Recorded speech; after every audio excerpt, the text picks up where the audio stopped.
What's up, everybody? We are back with our 10th episode of the Everything School podcast. My name is Chase Brown, rocking a Chase Brown jersey, of course. And I'm here with my co host, as always, Billy Derrick. Billy, how are we this morning? I'm good, Chase. I'm good, man. 10th episode already. I can't believe it.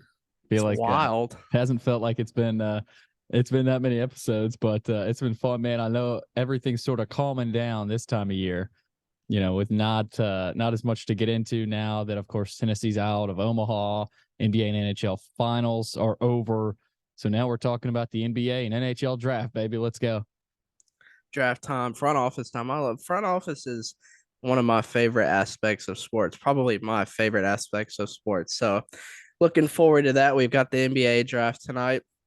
Like you said, Tennessee out at Omaha. We're gonna get in some Omaha coverage. And also the Titans making some noise with Deandre Hopkins. It seems like they're down to two teams, so we can get into that a little bit. But I think we're gonna start with Tennessee.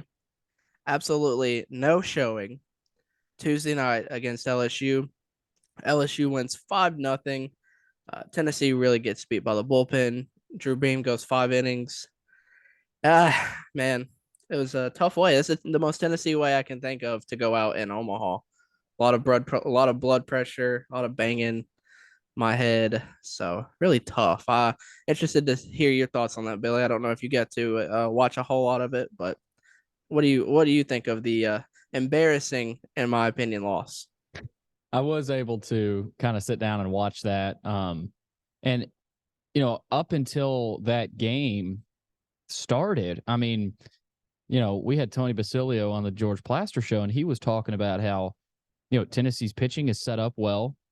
They've got Drew Beam on the mound. They've still got all their really bullpen arms they can go to other than Chase Burns. I mean, they had a fully loaded bullpen. In LSU, no Paul Skeens, right? No Thatcher Hurd, no Ty Floyd. All three of their starters, they couldn't go to either one of them. So they ended up going with a lefty that was making his first career start. And Nate Ackenhausen pitches the game of his life. And sometimes you need that, in Omaha.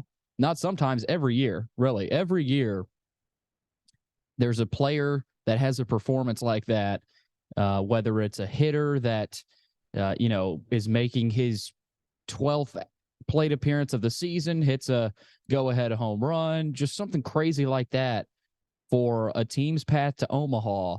There's always a player that steps up in the bright lights when his name is called and sort of wins the game and puts the team on his back. And that's what Nate Ackenhausen did for LSU. I mean, Tennessee, yeah, you could say it was more Tennessee just not really showing up offensively, but I think you got to give a little bit of credit to Nate Ackenhausen making his first career start in Omaha, elimination game against a really dangerous Tennessee team.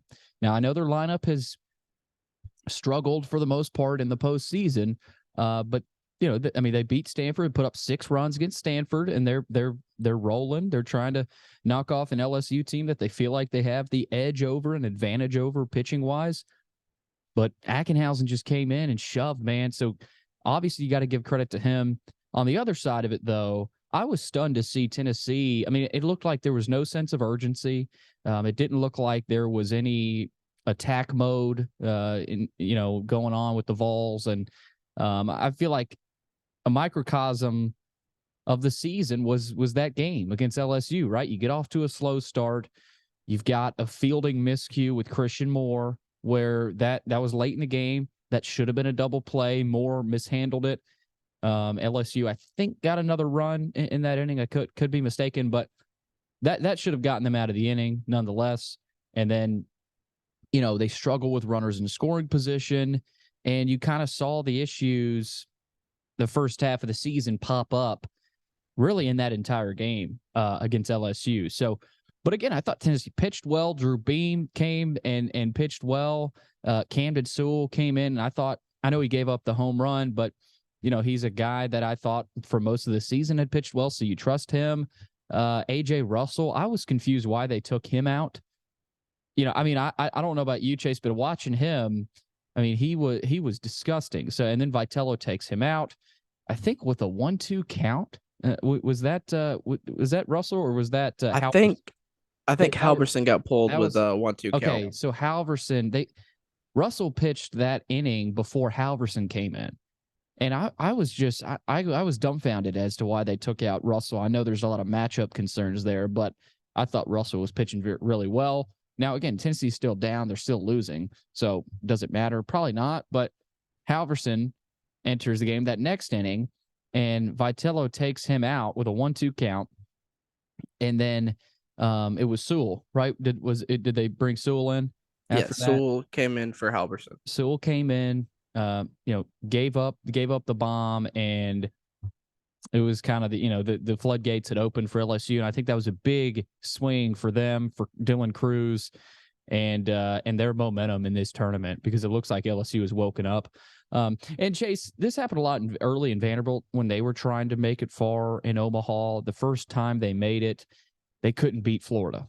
They couldn't beat that really good Florida team that year in 2011. Just couldn't get by them. It was their Achilles heel, and that's what it kind of reminded me of. For Tennessee, it's just whether it's mental, whether it's whatever it is with LSU. It felt like LSU in the postseason was their Achilles heel in Omaha. I mean, they beat them twice. So the season, I thought, Chase, was still successful. I mean, I know they were the number 2 team in the country preseason. I think the goalposts might have shifted a little bit, during the season, but they got to Omaha. This is the second trip to Omaha in 3 years.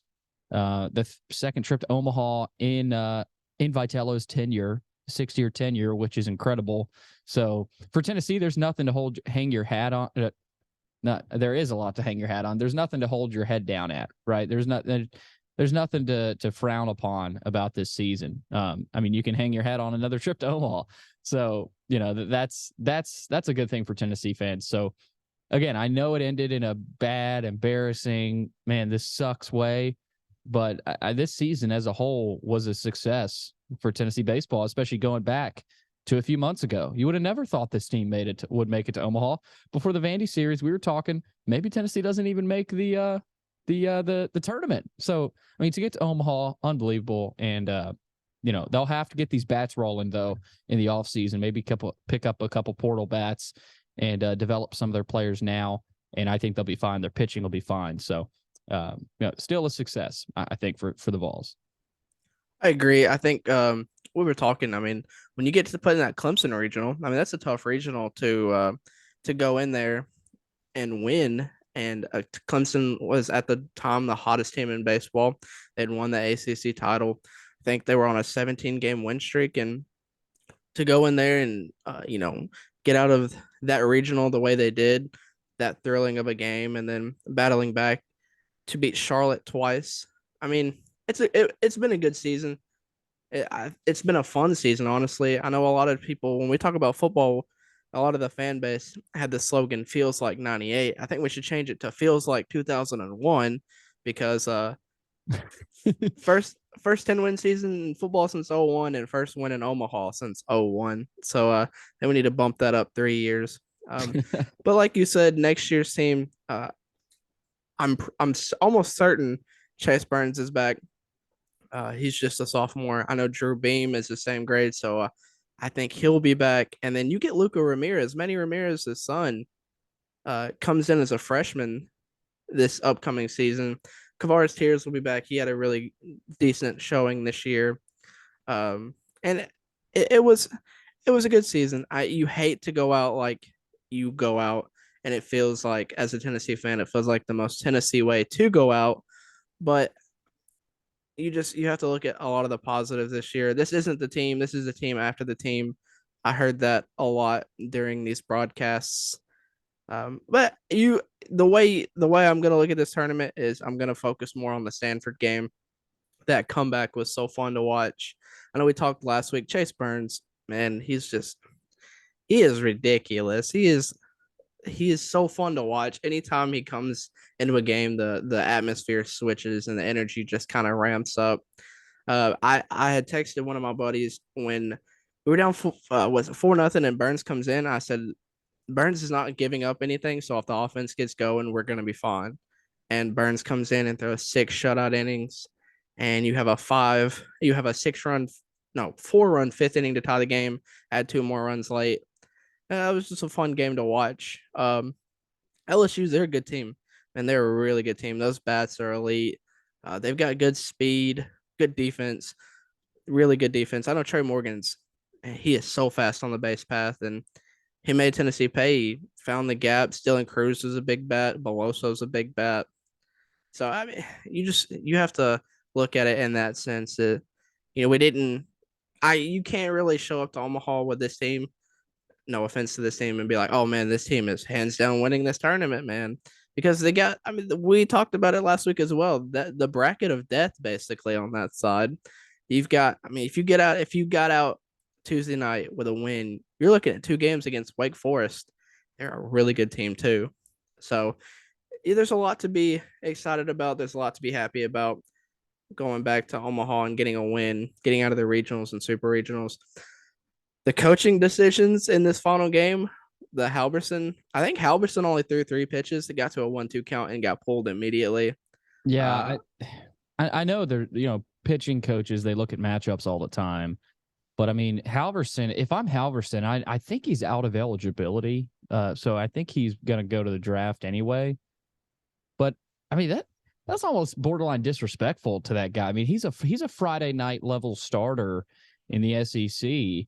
And no offense to who you brought in, but I mean my goodness, I thought there was a little bit of over managing by Vitello. And again, hindsight is 2020. We look back, and if Tennessee would have won the game, you would have praised that decision, But I was a little curious about those decisions. And Chase, to me, it's almost like, and let me know if you agree with this. It's almost like for Tennessee's bullpen, Chase Burns owned that bullpen. I mean, Chase Burns was that bullpen, right? I know we saw a lot of Camden Sewell, we saw a lot of Halverson, but I don't think we saw enough of guys like Coombs and Russell and who's some of the other arms that are younger, but I don't know. I felt like you could if you pitch them a little bit more in the regular season, they're comfortable in Omaha. They're comfortable in a super. I don't know. I look at that bullpen. Obviously, you've got Burns back there. You're not going to take him out for anybody if he's rolling like that. It was almost like Tennessee's abundance of riches caught up to them in a weird way. Like they just, I don't know. And so I think that's something that Vitello has to sort through and figure out. Say, okay, I've got all this pitching. How do I use it best to my advantage, right? How can I use this to win a game? And so for me, I think that's the next step, kind of clearly organizing that bullpen and that pitching depth. That way it doesn't, you don't bring in a Coombs and he's kind of uncomfortable, or a Russell. I don't know if you'd agree, but it's almost like all that depth, it's almost like they maybe not have gotten enough reps. That's just kind of the way I felt. I know you've got Burns, and let's face it, that was the Burns bullpen. When he's in, he's finishing the game, and he's put the team on his back. But I kind of thought about that during the LSU game a little bit. I don't know if you'd agree though. Oh, I agree completely. I think, with that many arms, I get it's probably hard to decide who you want to go to. And another big, I wonder, there's a part of me that wonders, it's like, you have a guy like Chase Burns who comes out of the bullpen and can throw 90 pitches and can get you out of 6 innings, or can give you 6 innings shut out.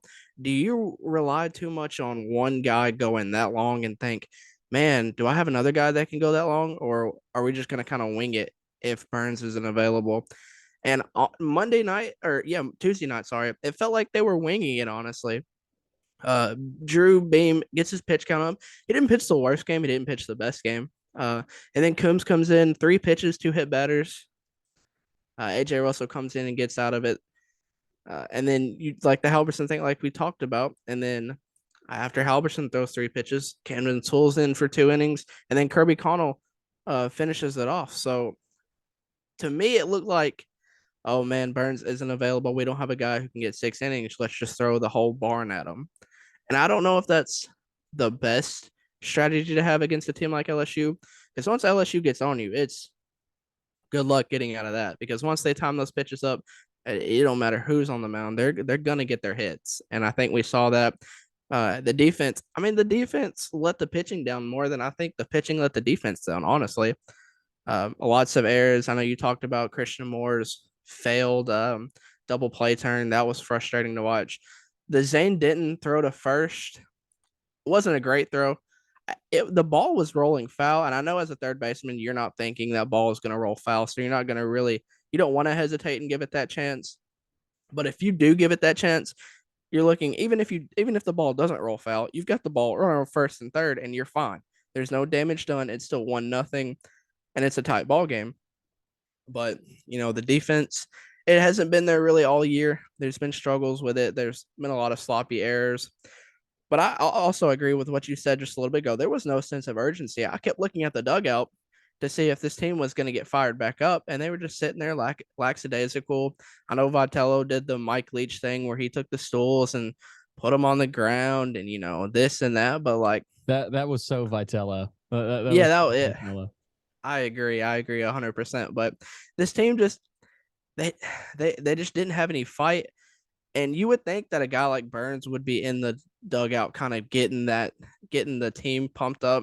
Maybe they need another energy guy to kind of match Burns a little bit, because I think honestly, Monday that was the big difference is Burns' energy. As soon as you come into that 4-1 game, I mean, you get a guy who has pumping that much gas, throwing that much heat, and he's just he wasn't as electric as he was in these supers, but he doesn't need to be. He's that guy who steps on the mound, the atmosphere goes up, the energy goes up, the bats start rolling.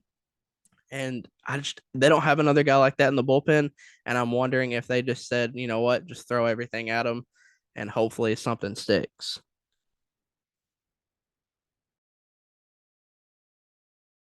Oh, sorry, I got to unmute my mic. Yeah, Chase, I like how you mentioned LSU's bats. I mean, at a certain point, you've got to give credit to the Tigers. And offensively, yeah, Tennessee was awful, but at the same time, you're playing when they're on their game and when they're seeing the ball well and they're ready to roll. The Tigers of LSU are the best team in the country. I mean, I like when they're at their best. I think they're better than Florida because you've got Paul Skeens. You've got Ty Floyd, who has pitched well in the postseason. Thatcher Hurd, who's a guy that has started to pitch a little bit better. And their bullpen, I saw a stat last night. Before the postseason, obviously they weren't the best bullpen. They weren't awful, but they obviously were not top of the line in the SEC. But in the postseason, their numbers for the bullpen are unbelievable. Like Riley Cooper, Gavin Guidry, like those guys have come. Herring, who pitched really well last night against Wake, like those guys have stepped up, and I think you got to give credit where it's due with Ole Miss's not Ole Miss, LSU's bullpen. Ole Miss didn't even make the tournament. LSU's bullpen, and just look at it and say, man, tip your cap. Like offensively, they've got the bats. And Cruz, after that Cruz home run, it was kind of okay. This ship might have sailed. And you look at it and you tell yourself, okay, this LSU team's rolling now. They've beaten Wake Forest and they're ready to go. Yeah, you get all misery and disappointment aside, LSU is a fun team to watch. They're a fun bullpen to watch. Ackenhausen, I mean, he was in the zone. And then even Cooper, who comes in right after, I mean, he was also hard to hit. So, I mean, they're a team that has so many weapons. It doesn't matter what you throw at them. I mean, they're battle tested. Especially that loss to Wake, honestly, might have been the best thing for them. I think it gave them an opportunity to kind of wake up a little bit and reassess some things. And Skeens is on the bump tonight. So, man, tonight's game is going to be so good. I'm so excited about tonight's game. I cannot wait, dude. I mean, this is college baseball like heaven for college baseball fans. I mean, Rhett Lauder, hopefully this is the matchup, Rhett Lauder versus Paul Skeens. And, you look at that and you go, okay, Paul Skeens, LSU has the advantage, but Rhett Lauder has been just as good as Paul Skeens this year. If you look at, I think he's 15-0 this year, which is ridiculous. Paul Skeens, of course, is maybe the best pitcher in college baseball history. But, I mean, this is what college baseball fans want. This is what they've been waiting for all along. And for both teams, you don't have to score 5 or 6 runs. Like, you don't have to light the scoreboard up. It's hard enough anyway in Omaha. But, this could come down to one pitch.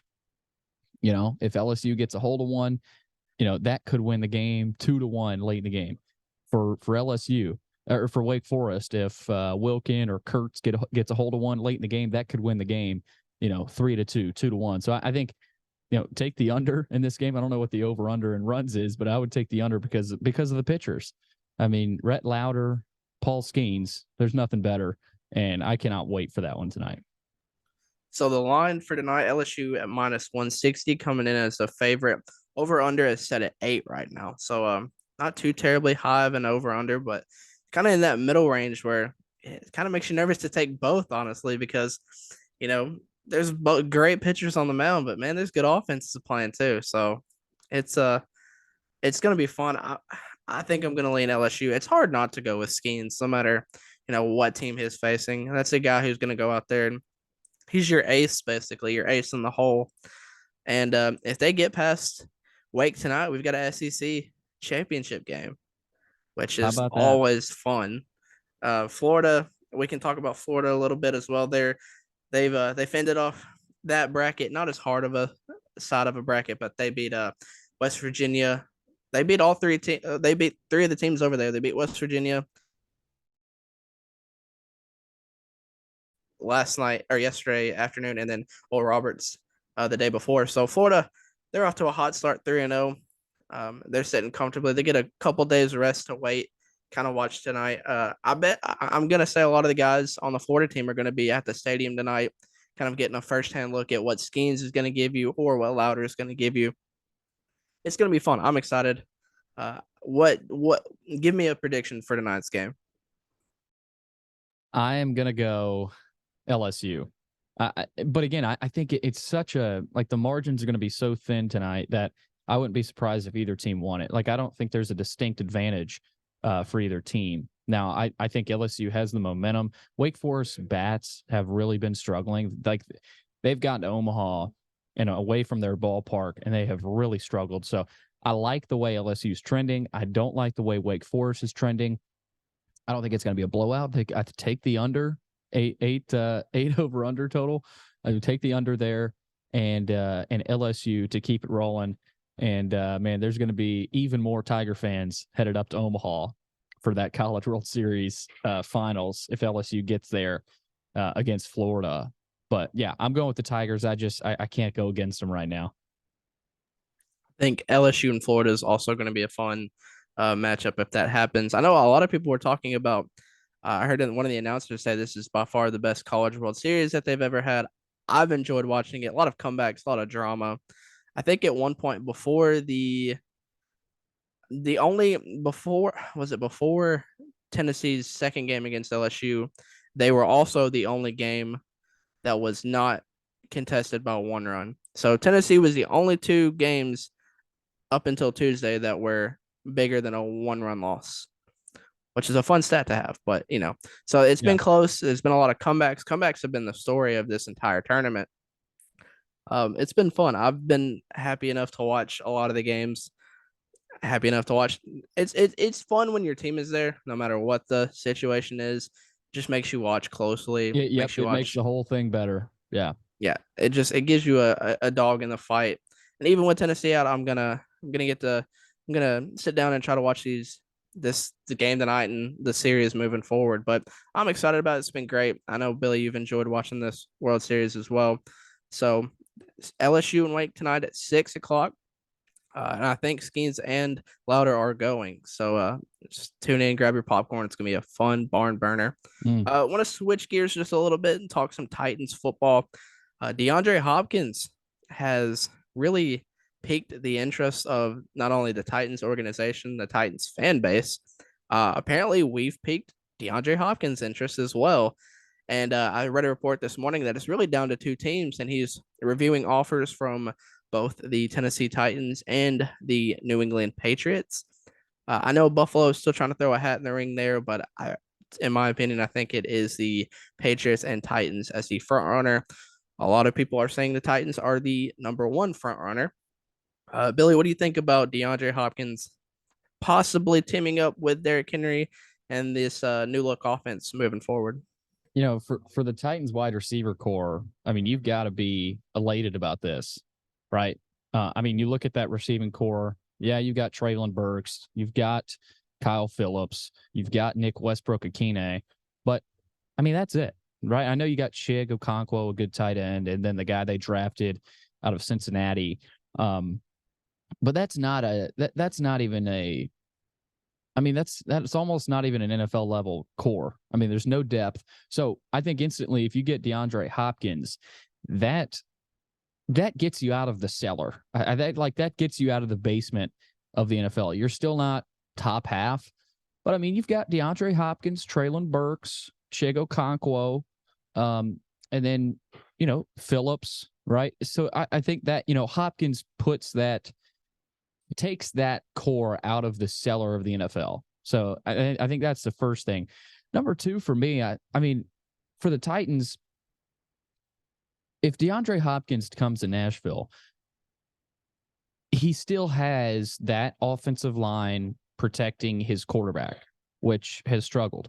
The quarterback has struggled to stay healthy, right? So if you're the Titans, it's hard to promote, right, coming to our offense, right, as opposed to maybe the Patriots, who always seem to always have a good offensive line. They've got a better quarterback with Mac Jones, and they've got Bill Belichick still. So I don't know. I just don't know how appealing the Titans are right now at this moment to a guy like DeAndre Hopkins. Now, I know on his visit, he said he loves Nashville. He hung out with Tannehill. He's still really tight with Mike Vrabel. So I think that helps the Titans a lot, that Vrabel spent time with him in Houston, and Tannehill, if you're Tannehill, he's probably texting him every day. So, I mean, again, this is going to take a while. Like, we're not going to get an answer for probably another month and a half, which I hate it. But I mean, that's the time of the year we are in the NFL. But again, Chase, I don't think this would be a slam dunk, splash move for the Titans. I think it would be okay. You've got Hopkins. You're not the worst core in the NFL anymore. You're still bottom half, but now you give Tannehill another weapon. But another question would be, how quickly does Hopkins get up to speed with the offense? Like, that's a whole nother question. So again, I don't think this would be a slam dunk. I think this would be like a stand up double, in baseball. You kind of, not a triple, not a home run, but I think stand up double, solid for the Titans if you get Hopkins. But again, let's relax. We got another couple months before we even know anything. Am I wrong for being worried about going after another aging? He's 31. He's not aging terribly as bad as Julio was, but a guy who's dealt with injuries. And the big question is, like you said, can he get caught up on offense? But can he stay on the field? I know he had a suspension last season, but even before that, he's dealt with injuries at his time with Arizona. I've always thought when D Hop's healthy, he's the number one receiver in the league. At his time with Houston, even the first few years in Arizona, I mean, he's a 5-time Pro Bowler for a reason. But it's, to me, the way I view the Titans is they're I think they're one piece away, but to me, they're multiple pieces away. The offensive line struggled last year. DeAndre Hopkins is going to add to that receiving core. Him and Traylon Burks are going to be a nice pairing. You don't really have a second tight end outside of Okonkwo. Okonkwo is a really good receiving tight end, but his blocking isn't really where you would like it to be for a tight end. So you've got that. There's a lot of offensive line questions, like you said. Got some rookies who are going to be playing some starting snaps this year. Aging center in Ben Jones.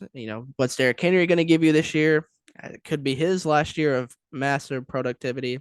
So it's to me, it's lighting a candle on a how do I want to put this? It's lighting a candle on a mud cake, basically. You're bringing in a big name, but what is that going to do for you? Does that really is spending a lot of money on DeAndre Hopkins really the best move, or should you kind of prioritize young guys who are going to help in that rebuild? Because you're inevitably going to have to go through one when you lose Derrick Henry. I think you're going to have a slight rebuild of some sort. So, do you really prioritize getting a veteran receiver, or do you kind of put all that money toward some younger guys who could help you in the long run? You could go after some cornerback, go after some offensive line, like I said, another tight end maybe, or even just a younger receiving core. So to me, DeAndre Hopkins really isn't the best play in my opinion. Yeah, it's cool for fans. It's gonna be great for jersey sales, but like I said, candle on a mud cake. What is that really doing for you in the long run? Yeah, I think that's a good point because it's not like the Titans are a player away from the Super Bowl. Like I like for Hopkins, would he rather go to? I'm not saying the Patriots are, and it sounds like it's up between the Patriots and the Titans. So I don't think he's really interested in a team that feels like they're a player or two away from winning a Super Bowl. So I guess that's off the table. But we can't act like the Titans are okay. They get D Hop, they're a lock for the playoffs. They're winning this division. They're making a playoff run. I don't think many people are thinking that way. I think there are maybe a few Titans fans thinking that way, but I think it's null and void. Like, okay, you got Hopkins. We haven't seen him do anything on the field really substantially for a couple of years. I mean, last year in Arizona was a kind of a nothing burger. I mean, I know he had a solid season, but he hasn't looked like the old DeAndre Hopkins for a couple of years. And so I think that's the question. Does he get up to speed? If he even comes to Nashville, does he get up to speed? How quick does he get up to speed? What do the other receivers think about him coming in? Right. I mean, that's another question to think about. So yeah, I'm with you, Chase. I think it's sort of a null and void move until, okay, if he gets on the field and he shows up and he's back to the old DeAndre Hopkins, okay, you've made a good move. Congrats, Titans and your fan base. You've got a good player, but until then, I'll kind of wait and see. You're kind of also flipping a coin on whether, what DeAndre Hopkins you're going to get. Are you going to get the productive nightmare that is, D Hop that we all know and love? Or are you going to get the guy who can't stay on the field and is just injury riddled and a guy that you look back on in a year and say, man, we wasted a lot of money on him just to get cut or traded away next offseason? And I think for me, that's the most frustrating thing as a Titans fan here lately is I don't know if this team really wants to admit, or this front office really wants to admit where they are in the whole scheme of things. I feel like they're chasing a Super Bowl that isn't isn't really obtainable right now. And the AFC is tough, and it just gets tougher and tougher. A lot of great quarterbacks in this division, a lot of great quarterbacks in the division now with CJ Stroud and Anthony Richardson coming in for a rookie year. Trevor Lawrence is back. Trevor Lawrence had a decent year last year, and a lot of people are saying that it's his time to kind of make that jump into the upper echelon. So they're trying to play cards, they're trying to play poker with cards that they don't have. And DeAndre Hopkins is not, he's great. He's awesome. He's a great receiver. He's a great name. He's not going to win you a Super Bowl by himself, especially when you have an offensive line who can't protect a quarterback and a quarterback who decision making over the years seems to get worse and worse. So what it's just what to me it's like cool, awesome, but what are we doing? Like, well, I would really love to not be good this year, get a top end pick and build through the draft and not just go after old guys who are good with big names. Yeah, you know, I talk to Titans fans now. There's a lot of that. A lot of like your attitude. I mean, that's my attitude, right? Like whatever. I mean, it's kind of the defeatist. I hear a lot about the battered Vol syndrome. About woe is me. Everything's always awful. Tennessee will never close out a game. Obviously, I think they changed that last year. It's almost like it has switched over to Titans fans where they're like, okay, whatever. Like, I don't really care anymore. They traded AJ Brown, and like I think they've lost like that AJ Brown move has, I think it alienated a lot of the fan base where they couldn't take him seriously. Right. And then you see what happened last year in Philadelphia. He goes off. They fire their GM. I mean, the Titans are not in good position right now. Like they are not in good shape. And it has caused their fans to not really care. I mean, now again, they're still a top, I don't know, 15, 20 team in the league, I think. Right. Like they're not a basement dweller, right? They're not in the cellar. Their wide receiver core might, but the franchise as a whole, right? You've still got your quarterback that sent you to the playoffs. You were 1 win away from the Super Bowl. You've still got Derrick Henry. So again, I'm just saying that feels like what a lot of the fans' attitudes are right now, and it's it's going to be interesting. They have a lot to prove. That's why I think a little bit of me is still excited. Part of me is still excited about the Titans, and just to see what happens. So again, but there's some pressure on a lot of guys. There's some pressure on Tannehill. There's going to be pressure on Levis when he inevitably plays after a Tannehill injury within the first 8 weeks of the season. And, there's pressure on Vrabel, I think. I mean, there's pressure on this organization to get it done because the window is closing. I think it's barely still open, but it's closing. And it might be accelerated if the Titans don't make some waves this year. I'll say this quickly before we wrap up here. You see this a lot with sports, not even NFL. You see it in hockey, baseball, basketball. Teams that, like I said, that think they're one player away, but in reality, they're very far away. And they keep living in that little world where if we just sign, Deandre Hopkins, we're gonna be Super Bowl contenders right off the bat. But you have to play the rebuild game. Everybody has to go through a rebuild, no matter if you want it or if you don't want it. You have to do it at some point. And you see teams who kind of hold on to this dream that, hey, if we just keep going, if we just keep getting this one player, we'll be fine.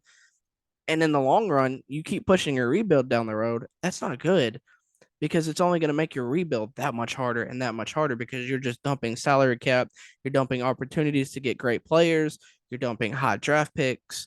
So it's better to, and I know it's hard to do that. Like you said, 1 away from the Super Bowl. It's hard to do that a couple years and go to a rebuild, but you have to do it at some point. And if you keep kicking the can down the road, it's just that much harder to, build back to where you want to be. Do the rebuild now. Don't wait 5 years when you think DeAndre Hopkins is still going to be viable. Derrick Henry does not have 5 more years. He's probably got two max. Running backs, that's a short lifespan, and he's been great. But you kind of have to start looking toward the future because if you don't look toward the future, you're never going to win anything. And it's a reality that has to start setting in. Maybe, I'm excited about this year. I don't think it's going to be very, fruitful win wise, but maybe this season is kind of a smack in the face to the front office to go, oh, hey, let's start looking to the future a little bit more, which we saw that with Levis and we saw that you could say with Malik last year, but quarterback is cool. That's a cool position to look to the future toward. But let's start looking everywhere for the future. Let's get young guys in. Let's get a Kevin Byard replacement in the wings. Let's get Derrick Henry's replacement in the wings. And let's start building a team that in 5 years is going to be a dominant contender. I don't want a middle of the pack contender now. I want a dominant contender in 5 years. Yeah. They've got some decisions to make. I mean, they made a huge decision in trading AJ Brown. Okay. We saw the repercussions of that. They made a huge decision firing their GM. Like they have made some huge moves that have changed the course of their franchise. I mean, you keep AJ Brown, who knows what happens last season, right? I mean, maybe they make the playoffs again. Maybe they find a way to make another run. It's just, it all goes back to that trade. And then you fire your GM, you bring in Rand Carthon, who I think has done a good job. And then you draft Will Levis. And it's like, all right, where's this franchise going? right? And I think a lot of that hinges on Will Levis here in the next few years. Because let's face it, Ryan Tannehill, this is his last year in Nashville. I mean, I think we can all agree on that. This is Tannehill's last year in Nashville. Will Levis, you got to believe, will be the guy after Tannehill leaves here in 2 years, not this season, but next season. And there's going to be a lot of pressure on Levis. So, but the thing is, if Levis cashes in, boom. I mean, the window opens up. You probably don't have Derrick Henry anymore, but I mean, surely you have picked up a better receiving core. You've got a running back that fits well with Levis in that offense, and all of a sudden you're back. So I think in the NFL, just like the NFL and the NHL and every other professional sport, the NFL can quickly change. Whether it's a big trade, a big draft pick, your future of your franchise can change on a dime. And I think that's what'll be interesting here in the next few years. The pressure on Levis, can he perform when he gets his chance? Because Malik Willis couldn't. Now, again, that was unfair to Willis to, see if he could perform. But again, Levis, if he can perform under pressure, that's going to give us our answer. There's a lot of questions going forward, not even this season. This offseason is going to be a busy offseason. We'll see what the team can do. A lot of news around the NFL. There's a lot of free agents going to come available. Uh, so we'll see. A lot of OTAs going on right now, mini camps. It's just it's going to be an interesting season. It's going to be a roller coaster. I can only imagine. I think people also need to prepare themselves for a roller coaster. We talk about battered Vol syndrome. We could have a season like the UT Vols fans have been used to in the past years.